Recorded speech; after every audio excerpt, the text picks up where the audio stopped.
Good morning. I'm Simon Miller, filling in today for Harley Schlanger for your daily video update. Today is Monday, August 19th, 2024, and there are several key global developments we're going to get into. You're probably already aware of a report made last week by my friend Harley on the Ukrainian invasion into Russian territory in the Kursk direction. This attack has, for the most part, stalled out. There are directions where it's still advancing, but for the most part, Ukraine just does not have the weapons or the men to conduct an attack like this successfully. But that being said, there are key developments that most media are missing that are pivotal to actually understanding what's going on here. President Lukashenko of Belarus made it clear to Rossiya 1 in an interview that the purpose of this attack was not to take Russian territory.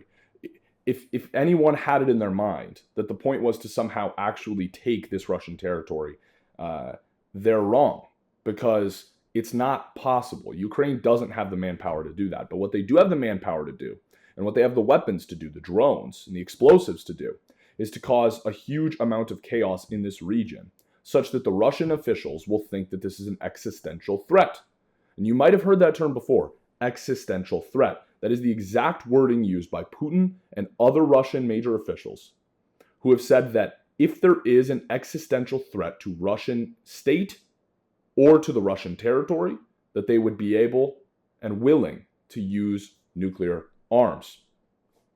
So what Lukashenko points at is that if they can create the appearance of an existential threat to Russian territory, there's a possibility to provoke Russia into a nuclear response.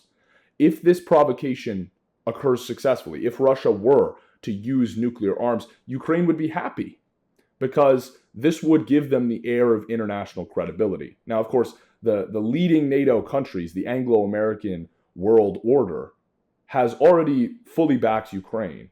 And each time that they've said, well, we're not going to send F-16s, we're not going to send Leopard tanks, we're not going to send this, we're not going to send that, they always end up sending it.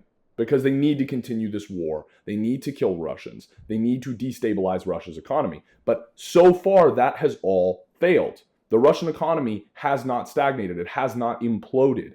Russian exports have increased net from 2022, despite the sanctions, because of cooperation with Russia or China, because of cooperation with other BRICS countries, because of their swift exit from the SWIFT banking system.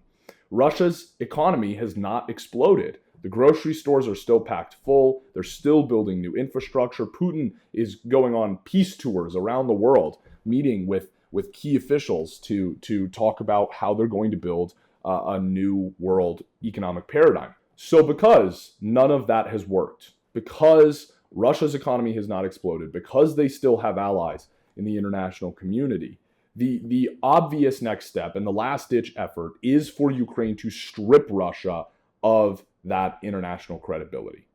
To say, look, Russia conducted a nuclear strike upon us would do just that. If Russia were to be provoked into a nuclear strike, the international community would turn their backs on Russia, and it would be a calamity for Russia, for really everyone on the planet. So President Lukashenko has made it clear that that is what is going on, that Ukraine is trying to provoke Russia into a nuclear response. And Lukashenko has said, don't fall for it.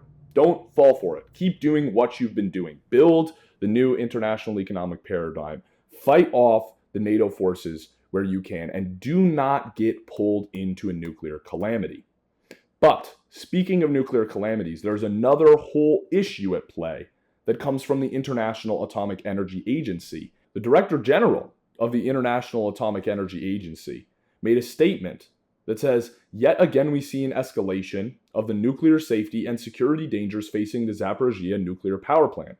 I remain extremely concerned and reiterate my calls for maximum restraint from all sides and for strict observance of the 5 concrete principles established for the protection of the plant. Grossi also commented on the recent Ukrainian invasion in the Kursk direction, and he hinted that there was a threat given the proximity of military action to an important and operating nuclear power plant, which is obviously referencing the Kursk Nuclear Power Plant. So what that statement says is that the Ukrainians are pushing closer and closer and closer with their strikes to Russian nuclear power plants. The Zaporizhzhia Nuclear Power Plant just got hit with an explosive drone. That means the Ukrainians intentionally targeted a nuclear power plant with a high-yield explosive device in an attempt to create a nuclear calamity of that variety. And it's already been said, back when the Zaporizhzhia plant was initially attacked, I believe in 2023, there was talks that if the plant were to be destroyed by Russians, of course it was a false flag from the Ukrainian side, but if it were to be destroyed by Russians, that nuclear waste that would drift over into Poland and other countries would invoke Article 5. That would be enough. That nuclear waste from the Russians blowing up their own power plant would be enough to invoke Article 5 and get full NATO troops, send US troops, send Polish troops, etc. Into Ukraine. But now the Ukrainians aren't even hiding it. Now it is very clear that a Ukrainian drone attacked the Zaporizhzhia nuclear power plant. And Grossi, the director general of the International Atomic Energy Agency, is saying this is a huge deal because these nuclear power plants aren't designed to resist attack. They're not designed to resist explosive drones. They're not designed to repel invasions. They're designed to be extremely effective at countering the wind and any adverse weather conditions, but they're simply just not designed to withstand bombs and the terrors of war. So what Grossi is pointing at is that this could turn into a huge nuclear calamity. And as we know from the past, this could be used again as justification to turn your backs on Russia as the international community, to say they irresponsibly, they blew up their own plant or whatever other purpose they come up for it, and to create overall nuclear chaos.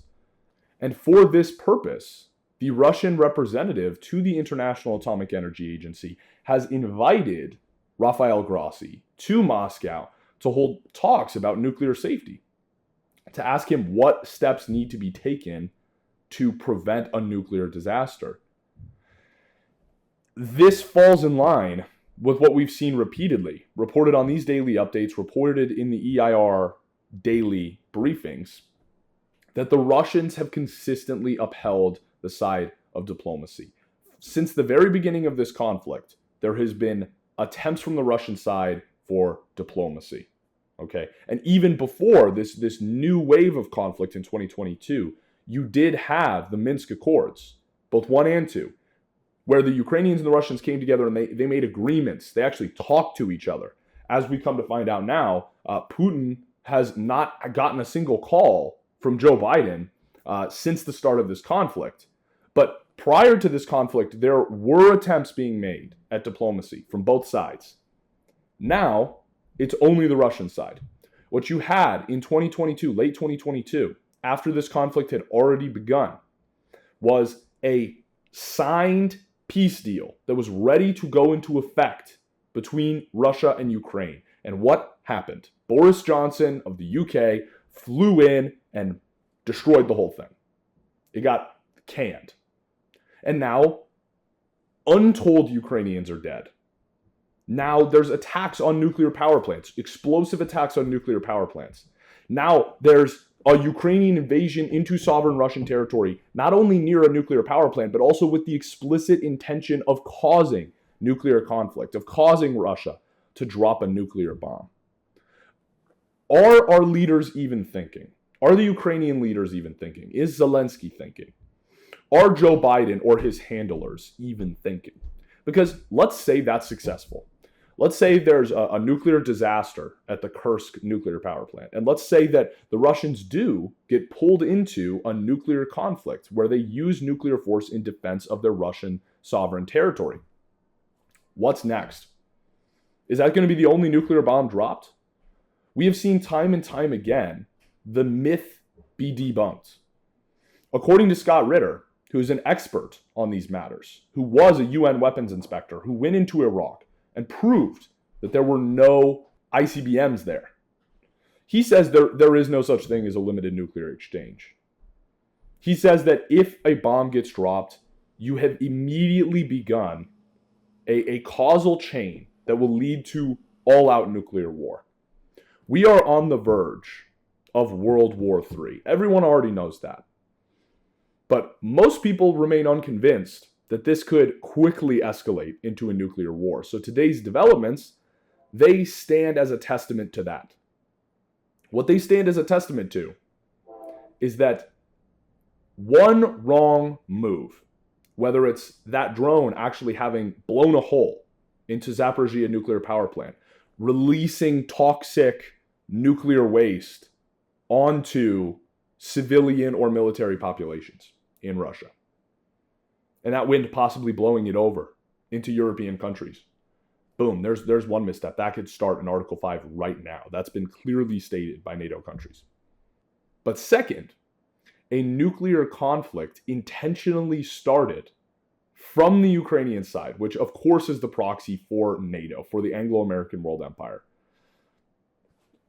A movement in Kursk done specifically for the purpose of provoking a Russian nuclear response. That's another really big wrong step. So we are just a couple of missteps away from it all going up in smoke. But it's not all doom and gloom. There is a beacon of light shining through the clouds, because the Russians, the Chinese, the Iranians, they have showed immense restraint. Things could be different right now. We could all already be living in a nuclear hellscape. But things have been changed. Singular minds and groups of those minds have made the active decision to not retaliate on several fronts. So far, we have not seen an Iranian retaliation to Israel's direct provocation on them. So far, we have not seen a severe Chinese response to the various provocations in the South China Sea or on the Taiwan front. So far, we have not seen a response from the Russian side in the form of a nuclear attack onto Ukraine.